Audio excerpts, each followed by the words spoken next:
gagawin yan, Perena. Ako pa rin ang reyna ng Lireo.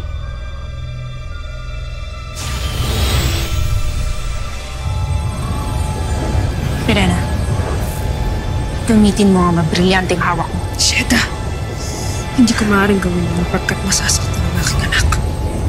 Isinasama ko sa brilyanteng to. Natanggalin ang hininga ng mga hator, ng kanilang mga kadugo, ng kanilang mga kapanalig. Tulad ni Gurna at Perena, nang sa ganon, hindi matuloy ang masamang balak nila sa Lireo!